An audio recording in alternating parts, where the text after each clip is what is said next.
Welcome aboard, captains. This is your gracious host, USS Endeavor, and this is the third ship in the series. We are featuring the Tier 5 Tech Tree Light British Cruiser, the Leander. So we're going to take a look at the stats. We're going to look at the commander real briefly, because I'll give you a hint, it's already something we featured in the last two videos, but in case you haven't seen those, check those out. And here we go. Let's take a look at how the Leander plays. And time code is down below, captains, if you'd rather skip and see the gameplay instead of the stats. If you've seen my last two videos on the Danae and the Emerald, then you already know how Bruce Fraser works. But if this is your first one, we are speccing into the guns with penetration, torpedoes, grouping, reload, and that's why my inspirations are Scott and Membelli, which also further help in both of those categories. So let's take a look at the ship itself and see how it differs from its Tier 4 Tech Tree counterpart. Now that we are at Tier 5, we now have a second mod slot that we can use. And in this particular instance, I have chosen to speed up the rudder just a little bit. Whereas you also get the option to increase your speed for most other lines. This particular line, the Light British Cruiser line, automatically comes with the acceleration mod attached to the ship. You don't have to buy into it. It comes stock, which helps get the speed up to max speed 50% faster, which is a great perk for this line. The utility for the Leander hasn't changed much between the Emerald before it. You still get the same sonar and smoke combination. The sonar reaches detection of ships at 4 kilometers. You get 2 of them. And the smoke generator, which you also have 2 equipped, are long duration smokes that are able to conceal you and get you into places from concealment. The Leander has 28,700 hit points, which is a very slight increase from the Emerald before it, with still no torpedo damage reduction, so torpedoes still hurt. The Leander is equipped with 8 guns now, 4x2s and 152s. The caliber hasn't changed, but the gun layout has, and it's still AP only like the remainder of this line. The reload has not changed between the Leander and the Emerald, so it's just 1 extra gun and a different turret layout that is the difference here. One of the biggest differences you will see in the Leander versus the Emerald is your torpedoes have been cut in half. Instead of 16, you are down to 8. 4 on either side of the ship. You're still able to launch them tube by tube. The range has increased by 2 kilometers. The torpedo speed has also increased by a couple of knots. However, your effectiveness up close to bigger ships becomes a little bit more difficult. The AA has improved, but it's not worth mentioning during this battle because we don't face a carrier.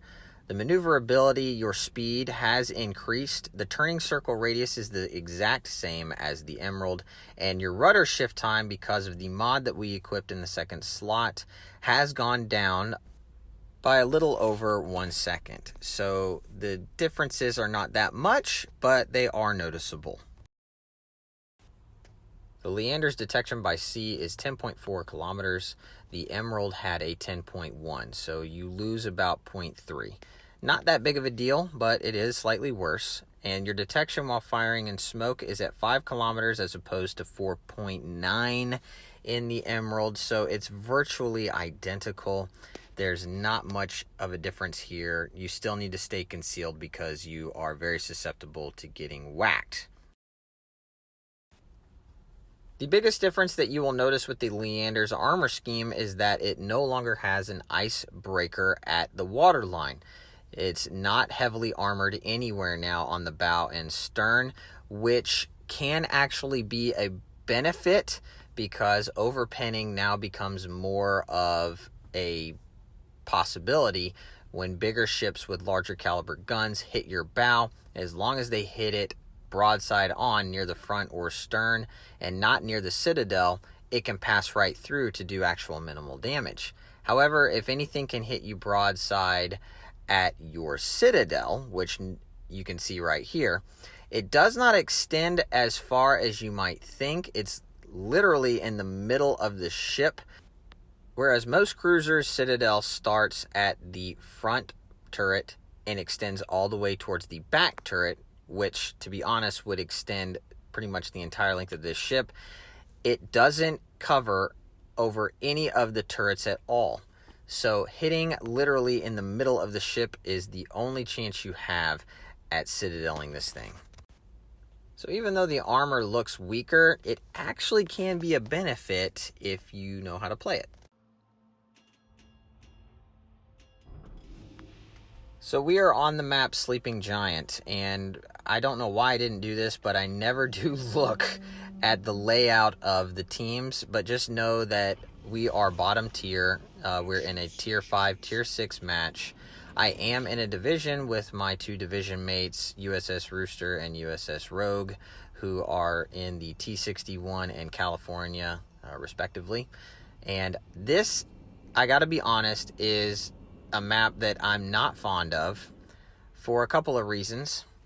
One is the Charlie spawn seems to have its own battle that takes place on this side of the map. Because of the island layout, this becomes an area where 2/3 of the team on both sides usually congregate to duke it out. And that's why I'm not a big fan of it, because it leaves Bravo virtually open most games, and Alpha being enclosed by islands also it's just a weird map. However, we're pushing in here, and at this point I'm normally spotted by now, which I was expecting to happen, which is why I'm pushing towards this island. However, the Strasbourg is sailing away on his side, potentially meaning that there are no ships over here, which would be a first for me. I've never seen no one push Charlie, but we are. And I'm up here trying to support the T-61, who is in Charlie Cap, and he's not reporting anything as far as being spotted. The Mayhem pops up in the middle. So there's only 2 destroyers in this map, so we know where one of them is. I throw a couple of torps single fire, as you know, just in case, but one of them hits the island, and I don't know if the other one actually gets through. At this point, nothing's been spotted over here, so I'm going to go ahead and push up. And now we do get spotted, so I don't see the ship, so I can only assume it is the destroyer that did come over here. However, nothing's been shooting at me yet, and our suspicions are correct. It's the Jervis, and he is up here. The Leglissionaire is back with him. We are virtually right there to cap the cap. Not spotted anymore. So this is a very unique game in that this side doesn't get pushed by the Reds, and it's not contested. Everybody pretty much abandoned this side, which I'm not used to be perfectly honest. So in a way, I was kind of like, okay, how do we play this now? Bravo's gonna get pushed hard, and then the Jervis pops up because our T-61 spots him, and I believe he was within hydro range of the Jervis. And this is kind of an interesting spot. I get spotted briefly right there, and I don't know if the Jervis saw me spotted for that brief second, but I end up popping my hydro, and now he's spotted. But in the middle of the game, I believe we were under the impression that the Jervis thought he was being hydroed by our T-61 and not me. I don't get spotted here. I do my best to try and stay out of the guaranteed 2-kilometer detection ring from him. I get really close right here. I'm at 2.1, but I'm still not spotted. And he did lay down a smoke, so I'm able to push up this gap and not get seen by him. He has no idea that I'm here, which is what allows me to make this play. So I get up here, I take a shot, and now I'm spotted, but it's far too late, and he's gone. So although I didn't get the kill, we were able to secure that. Leglissionaire is coming around, and now I am really stuck. I'm in the middle of all these ships. I've pushed up a little too far. It is a very aggressive play. But we've already taken out one destroyer, and there's the other one, the Mayhan, which just gets outside my hydro range. So I'm pushing up forward to try and get back into it to give my other ships a chance to take them out, or me, if I can. The Legionnaire, I'm still spotted, so it's not like it's a secret anymore, but the Mayhan's not paying attention to me. He's shooting at something else. And there we whack him for half his health, getting 6 penetrations on that one salvo. These AP shells against lightly armored targets, especially destroyers, is really devastating. Hit him again, but this time he's more angled, so some of those bounce. We were able to just dodge those torpedoes, and with that salvo, the Mayhan is gone, so we have effectively removed both destroyers from the map. And here, I'm just going to farm this Helena. We have the Strasbourg that's off our left, but torps are coming in, which forces me to have to accelerate out, which is a great thing about this ship, having that acceleration mod. But I didn't want to push out here, but now it's a little too late. I'm kind of exposed, so it is what it is. Now I'm trying to survive. Take a really nasty hit from the Helena, who uses HE, which is a really good shell type against my lightly armored ship. And I take a Citadel from the Strasbourg behind me, so I'm just in a really bad position. I need help. I need it fast, or I'm going to go down any second. And our California obliges. Thank you, sir. Love you, Captain. He takes out the Helena for me, saving our life briefly. However, I am on life support, and here comes the Strasbourg, and I'm like, oh, this is it. And we get a torp hit, and we don't take a single shell hit. If you see those splashes there, all of his shells bracket around our ship. We don't get hit.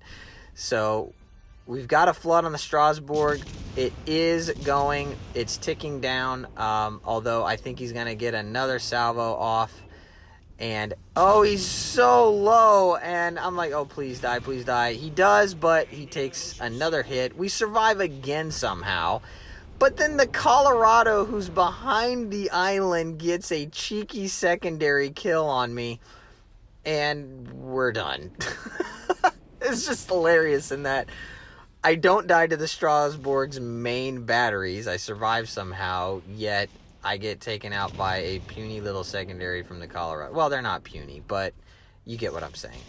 So the rest of this match is we're definitely up. We have our 2 div mates that are still alive. He's throwing torps at this poor battleship that's just kind of out here by himself. And here come our California div mate shells, and he's gone. So it's now just down to 1 ship left.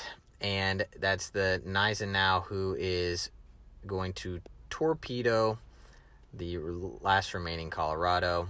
Gets a high cal for his efforts, and that's all she wrote. So that was a pretty quick, aggressive, odd battle on this map, but very fun. Not something I would really recommend. I did play it awfully aggressive. I did get rewarded for that, but it was fun. I like to have fun. But realistically, this is a boat that you want to play from range and just kind of farm if you can. Support ships. You have the ability to really wipe out destroyers. And so anyway, that's going to do it for me. I hope you enjoyed the video. As always, like, share, subscribe, comment below. And fair winds and fair seas, captains. This is the USS Endeavor signing off. I will see you in the next video.